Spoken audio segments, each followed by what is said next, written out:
Root beer. One of the most iconic, most beloved, and frankly most confusing American drinks ever made. That rich, creamy head of foam, the sweet, complex flavor, it's a taste of pure nostalgia for millions. From backyard barbecues to classic soda fountains, this drink is a cornerstone of American culture. We pour it over ice cream to create decadent floats, we grab it in frosty mugs on a hot day, and its distinctive flavor is instantly recognizable. It's a beverage that feels both old-fashioned and timeless, a comforting classic that has somehow managed to stay popular for over a century. But here's the strange part. It's not alcoholic, it doesn't taste like beer, and yet we still call it beer. Think about it, the name itself is a complete contradiction. Beer is one of humanity's oldest fermented alcoholic beverages, with a history stretching back thousands of years. Root beer, on the other hand, is a sweet, bubbly soft drink that you can buy for a couple of bucks at any corner store. So what exactly is root beer? What's actually inside that dark, mysterious liquid? And why on earth does this sweet, foamy soda share a name with one of the oldest alcoholic beverages in the world? The connection seems to make no sense at all. Is it just a marketing gimmick? A historical accident? Or is there a deeper story hiding behind the label? The answers take us on a journey from the forests of pre-colonial America, through the pharmacies of the 19th century, and into the heart of the American temperance movement. We'll uncover the secret history of its key ingredient, a tree root so powerful it was once considered a miracle cure, all before being banned by the government. We'll explore how a clever pharmacist turned a homemade herbal remedy into a national sensation, marketing it as a wholesome alternative to the saloons and taverns of the day. This isn't just the story of a soda, it's a story about medicine, marketing, and a surprising battle over what Americans should and shouldn't be drinking. Today on Consumer's Choice Top 5, we're breaking down the real history of root beer, its secret ingredients, and the surprising reason behind its confusing name. We're going to dig deep into the origins of this beverage, separating fact from fiction and revealing the twists and turns that led to the drink we know today. Stick around, because the truth is far more fascinating and, frankly, a lot stranger than you might think. But before we dive in, hit subscribe, tap like, and drop a comment below telling us your favorite root beer brand, A&W, Barq's, Mug, or something homemade. Your support helps this channel grow, and it lets us bring you more food mysteries, comparisons, and surprising facts every week. Let's start with the basics. Root beer is a sweet, carbonated soft drink, usually flavored with a combination of herbs, roots, spices, and barks. The signature flavor traditionally comes from one ingredient, sassafras root, a plant native to North America. Today, root beer often includes other ingredients like wintergreen, vanilla, licorice root, nutmeg, and cinnamon. This blend creates that familiar creamy, minty, slightly spicy flavor we all know. But root beer wasn't created in a factory. Its story goes back hundreds of years, long before soda brands existed. Native American tribes brewed sassafras root teas for both medicinal and ceremonial purposes. Early European settlers in America learned these recipes and adapted them, turning the herbal tea into a fermented tonic. And that is the moment root beer began its journey, from herbal medicine to modern soft drink. So, why the name beer? It's a question that trips up a lot of people. After all, modern root beer is a sweet, bubbly soda with zero alcohol. Calling it beer feels like a mistake, a marketing gimmick, or just plain confusing. But the truth is, that name is a direct link to the past, a historical artifact hiding in plain sight on the soda aisle. To understand it, we have to rewind the clock and change our entire definition of what the word beer even means. Let's travel back to the 1600s and 1700s. In colonial America and Europe, the word beer didn't exclusively mean the alcoholic, hop-filled beverage we know today. The term was much broader, stemming from the Old English word beor, which simply referred to a strong, sweet drink. Over time, it became a catch-all term for almost any beverage created through brewing and fermentation. It described a process, not a final product. Think of it this way: if you brewed it, it was a type of beer. During this era, a hugely popular category of drinks was known as small beers. These were essential to daily life. Water sources were often unreliable and contaminated, making them dangerous to drink. The solution? Fermentation.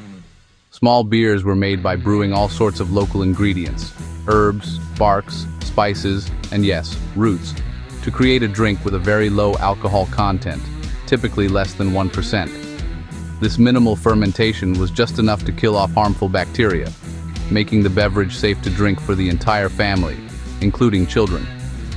These weren't party drinks. They were hydration.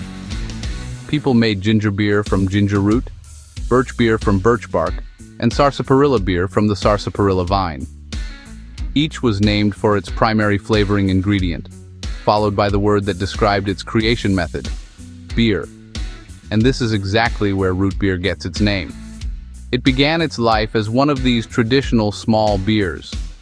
Early recipes were brewed and lightly fermented using a collection of roots, with sassafras being the star.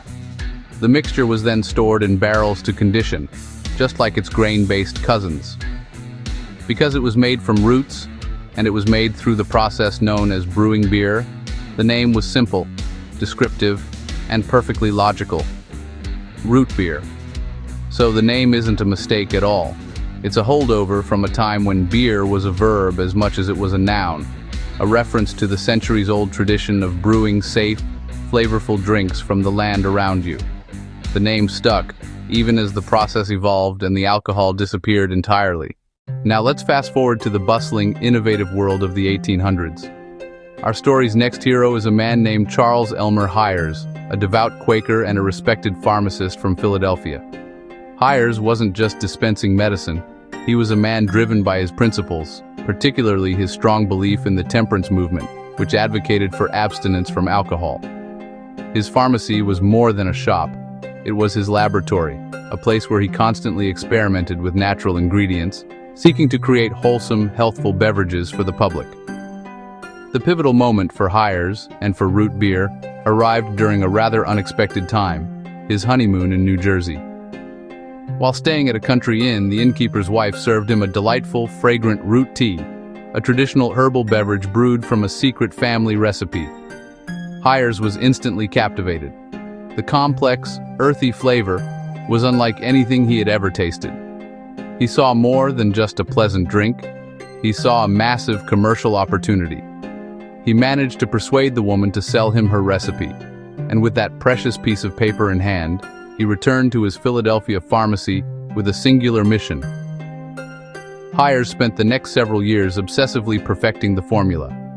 He experimented with over 25 different herbs, roots, and berries, including sassafras, sarsaparilla, juniper, and wintergreen, meticulously adjusting the proportions to create the perfect balance of flavors. His goal was to transform the simple root tea into a concentrated extract that could be easily mixed and sold. Finally, in 1876, he was ready. Hyers chose a grand stage for his debut, the Philadelphia Centennial Exhibition, a massive World's Fair celebrating America's 100th birthday. He brewed a large batch of his creation and offered free samples to the thirsty crowds. But here's the twist. Hyers, a savvy marketer, knew he needed the right name. His friend, Russell Conwell, the founder of Temple University, suggested calling it root beer instead of root tea to appeal to the city's working-class coal miners, who were more likely to try a beer than a tea. Hyers took the advice, but he marketed it as the temperance drink and the greatest health-giving beverage on earth. He promoted it as a wholesome, non-alcoholic alternative to beer, a drink that could quench thirst and promote well-being without the evils of alcohol. The launch was a phenomenal success, and soon, Hyers root beer became a household name, not just as a pre-mixed soda, but also as a popular 25-cent home brewing kit, allowing families to make their own root beer right in their kitchens. So, let's talk ingredients. Classic root beer traditionally includes a blend of roots, herbs, spices, and barks, such as sassafras, root, wintergreen, birch bark, licorice root, vanilla, anise, cinnamon, nutmeg, and molasses or cane sugar. Each ingredient adds its own unique flavor. from the cool mintiness of wintergreen to the warm spices of cinnamon and the smooth creaminess of vanilla. However, in the 1960s, the FDA banned the natural compound safrole, found in sassafras, because high doses were shown to be harmful in lab animals. So modern root beer uses safrole-free sassafras extracts, natural flavors, or artificial flavors to recreate the classic taste. A common question: is root beer actually beer? No, modern root beer is completely non-alcoholic. The early homemade versions were lightly fermented, but today's root beer is classified as a soft drink, just like cola or cream soda. One reason root beer stands out is its unique blend of herbal, minty, and creamy flavors. There's literally nothing else like it. Some brands are sharp and spicy, like Barq's. Others are creamy and smooth, like A&W. And craft brands often add birch, vanilla beans, or cane sugar. Today, root beer is enjoyed across North America and beyond. Popular brands include A&W, Barq's, Mug, Dad's, and IBC. Whether canned, bottled, or served as a classic root beer float, each brand puts its own spin on the traditional flavor. From fast food restaurants to homemade root beer kits, the drink has evolved, but the name remains the same, paying tribute to its old-world brewing roots. So now you know, root beer isn't alcoholic. It's not actually beer. But its name comes from old brewing traditions, herbal ingredients, and early American culture. It's a drink built on history, science, and one ingredient that changed everything: sassafras. If you learned something new today, hit like, tap subscribe, and share this video with friends and relatives who love root beer or thinks it's alcoholic. And tell us in the comments, what's your favorite root beer brand?